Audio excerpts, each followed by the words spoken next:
আসসালামু আলাইকুম। আজকের বাংলা নিউজে আপনাকে জানাচ্ছি স্বাগত। এখন শুনবেন সংবাদ শিরোনাম। আমাদের সংবাদটি যদি ভালো লাগে লাইক কমেন্ট শেয়ার দিয়ে জানিয়ে দিন আপনার মতামত।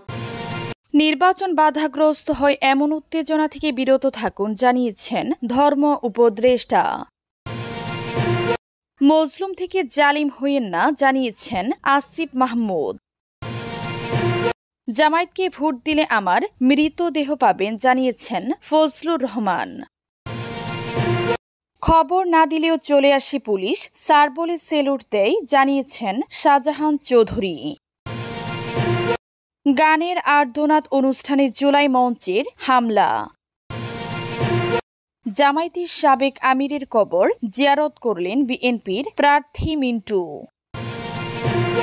নির্বাচন বাধাগ্রস্ত হয় এমন উত্তেজনা থেকে বিরত থাকুন জানিয়েছেন ধর্ম উপদেষ্টা। শুক্রবার ২৮ নভেম্বর বিকেলে বায়তুল মুকাররম জাতীয় মসজিদের পূর্ব স্থানে ইন্টারন্যাশনাল কোরআন রিসাইটেশন কনফারেন্সে প্রধান অতিথির বক্তব্যে তিনি এই অনুরোধ জানান। ইন্টারন্যাশনাল কোরআন রিসাইটেশন অ্যাসোসিয়েশন ইকরা এই অনুষ্ঠানের আয়োজন করে।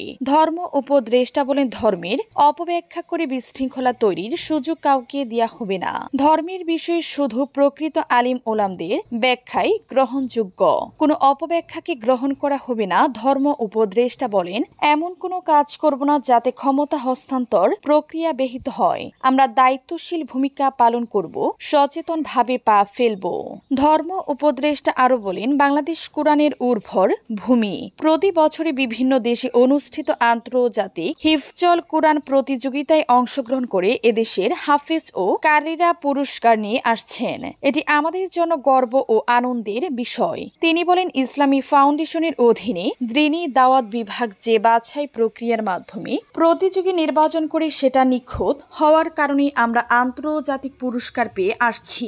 এজন্য তিনি ইসলামিক ফাউন্ডেশনের প্রতি কৃতজ্ঞতা জানান।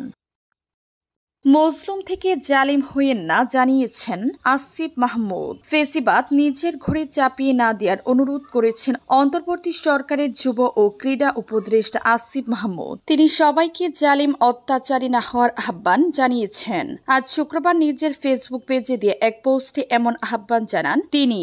ফেসবুক পোস্টে আসিফ মাহমুদ বলেন, মজলুম থেকে জালিম হইয়েন না, ফেসিবাদকে আপনার ঘাড়ে চাপতে দিয়েন না।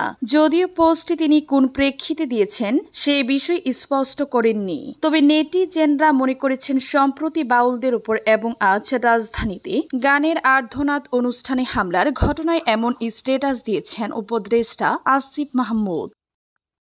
জামায়াতকে ভোট দিলে আমার মৃতদেহ পাবেন জানিয়েছেন ফজলুর রহমান। কিশোরগঞ্জ ৪ আসনে বিএনপি মনোনীত প্রার্থী ফজলুর রহমান বলেছেন, জামায়াতকে ভোট দিলে আমার মৃতদেহই পাবেন। শুক্রবার বিকেলে ইটনা উপজেলার মৃঘা ইউনিয়ন বিএনপি অঙ্গ ও সহযোগী সংগঠন আয়োজিত কর্মী সম্মেলনে প্রধান অতিথির বক্তব্যে তিনি এই মন্তব্য করেন। সমাবেশে তিনি বলেন, তিনি নিজের জন্য ফজা পাগলা টাইটেল পেয়েছেন। তিনি আরো বলেন, যারা আমাকে এই টাইটেল দিয়েছেন তারা স্বাধীনতা বিরোধী, মুক্তিযুদ্ধ বিরোধী। তাদেরকে যদি ভোট দেন তাহলে আমার মৃতদেহ পাবেন। তাদেরকে ভোট দিবেন, আপনারা দিবেন। তিনি আরও জানান, কালকেও আমাকে অন্তত ১০০ বকা দেয়া হয়েছে। আমার অপরাধ কি? আমি তো জামায়াতে ইসলামী মুক্তিযুদ্ধ বিরোধীদেরকে বকি নাই। তারা যখন ৫ আগস্ট এরপরে বলতে শুরু করলো ৪৭ সনে মুক্তিযুদ্ধ হয়েছিল আর ২৪ সনে শেষ মুক্তিযুদ্ধ হয়েছে, ৭১ সনে একটা গন্ডগোল হয়েছিল। এই গন্ডগোলটা ইন্ডিয়া লাগাইয়া দিয়েছিল। ৭১ সনে কোনো মুক্তিযুদ্ধ হয় নাই। ৩ দিন আমি অপেক্ষা করলাম। আমার নাম ফজলুর রহমান। আমি সাধারণ মানুষের ছেলে, কিন্তু যারা যুদ্ধ করে এই বাংলাদেশ স্বাধীন করেছে আমি তাদের মধ্যে অন্যতম বন্ধুরা। কাজেই যখন দেখলাম কেউ কথা বলে না। অনুষ্ঠানে উপস্থিত ছিলেন তার সহধর্মিনী জেলা বিএনপির সাবেক সহসভাপতি উম্মে কুলসুম রেখা, অ্যাডভোকেট আমিনুল ইসলাম রতন, ইটনা উপজেলা বিএনপির সভাপতি এস.এম. কামাল হোসেন এবং স্থানীয় বিএনপি যুব দলের নেতাকর্মীরা। খবর না দিলে চলে আসে পুলিশ, স্যার বলে সেলুট দেয় জানিয়েছেন শাহজাহান চৌধুরী। প্রশাসনকে কবজে আনা ও আমার জন্য সূর্য দাঁড়িয়ে থাকবে বক্তব্য দিয়ে আলোচনায় থাকা জামায়াত ইসলামীর কেন্দ্রীয় কর্ম পরিষদের সদস্য ও সাবেক সদস্য শাহজাহান চৌধুরী। এবার তার আরও একটি বক্তব্য ছড়িয়েছে সামাজিক যোগাযোগ মাধ্যমে। ওই ভিডিওতে বলতে শোনা যায়, এমন কোনো বাপের ক্ষমতা কি আছে দেখি, এখন পুলিশকে বলুক। সবাই মিলে যদি পুলিশকে বলে যে শাহজাহান চৌধুরী এসেছে, তুমি পুলিশ যাও না, চিটাগাঙের সিংহ পুরুষ এসেছে, কি বাধা দিব, আমি গিয়ে পাহারা দিব। তিনি আরো বলেন, ওইদিকে দেখেছি পুলিশরা দাঁড়িয়ে রয়েছে, কে খবর দিয়েছে জানি না, আমি পুলিশ টুলিশ খবর দেই নাই, আগে আমাকে গ্রেফতার করতো, এখন সেলুট, এগুলো আল্লাহ তাআলার কুদরত। বক্তব্যের বিষয়ে জানতে জামায়াত নেতা শাহজাহান চৌধুরীকে একাধিকবার কল করা হলেও সংযোগ পাওয়া যায়নি। এছাড়া একের পর এক বক্তব্য ভাইরাল হওয়ায় গণমাধ্যম এড়িয়ে চলছেন তিনি। আরমান উদ্দিন বৃহস্পতিবার জানান, শাহজাহান চৌধুরী বর্তমানে ঢাকায় অবস্থান করছেন। গানের আর্তনাদ অনুষ্ঠানে জুলাই মঞ্চের হামলা।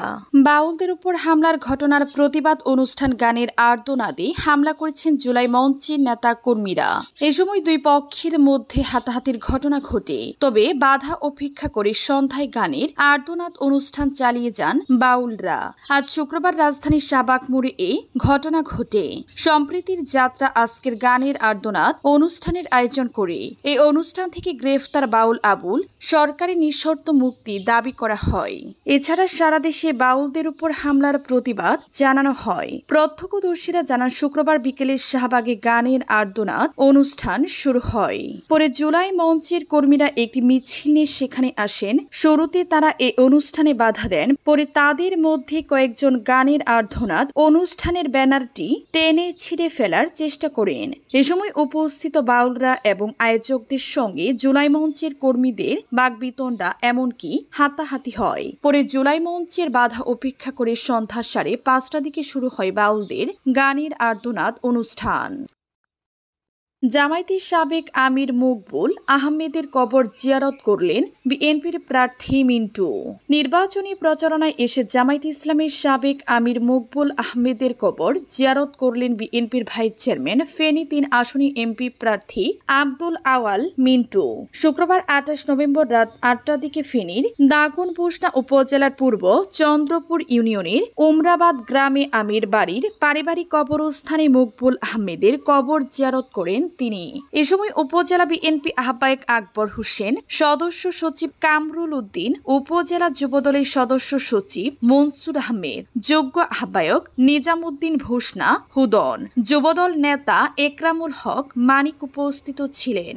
এর আগে মিন্টু স্থানীয় গজারিয়া বাজারে বিএনপি আয়োজিত পথসভায় বক্তব্য দেন। ইউনিয়ন বিএনপির আয়োজনে সেখানে বক্তব্য রাখেন বিএনপি নেত্রী শাহানা আক্তার, সানুষ্য বিএনপির অঙ্গ সংগঠনের নেতারা। এ সময় বিএনপির ভাইস চেয়ারম্যান আব্দুল আওয়াল মিন্টু বলেন, দেশের বর্তমান অবস্থা অন্তত খারাপ, আমরা চাই একটি নির্বাচন। যদি নির্বাচন নিয়ে তড়িঘড়ি করা হয়, সেটার যথোপযুক্ত জবাব দেয়া হবে।